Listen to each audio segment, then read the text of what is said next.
Grabovoi. Voilà, Grabovoi. Alors, il est important ce personnage pour vous. C'est lui. Voilà, Grigori, voilà, Grabovoi. Je suis désolé, je parle pas très bien le russe, hein, donc c'est pour ça que j'ai eu du mal, parce que ça revient à ce que vous dites, c'est-à-dire que vous voyez des chiffres en méditant, vous. En méditant, ou alors comme si c'était des signes qui étaient placés sur mon chemin. Pourtant, à la base, je suis vraiment pas quelqu'un qui aime les chiffres et qui suis sensible aux chiffres. Et puis tout à coup, du jour au lendemain, c'est comme si l'univers, après m'avoir parlé avec les animaux, les fleurs, les légumes, les arbres, etc., ne faisait que pendant une période que me parler de chiffres.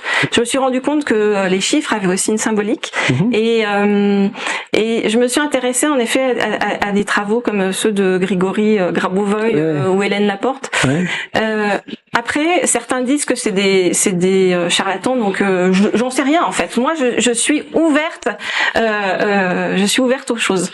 Donc je vais enquêter, je vais regarder, je vais apprendre, comprendre, etc. En tout cas, ce qui est intéressant, c'est que lui, il dit que avec les suites de chiffres, des suites de chiffres, on peut donner de la, comment on appelle ça, on peut guérir certaines choses, parce que les chiffres ont une fréquence vibratoire qui est importante par rapport à notre ADN. Vous voyez, donc il y a plein de choses assez intéressantes comme ça qui, je me suis dit, pourquoi pas explorer ça aussi. Mais en fait, tous les supports pour vous sont bons pour essayer de comprendre l'invisible, ce qui se passe après, c'est ça? Aujourd'hui, oui.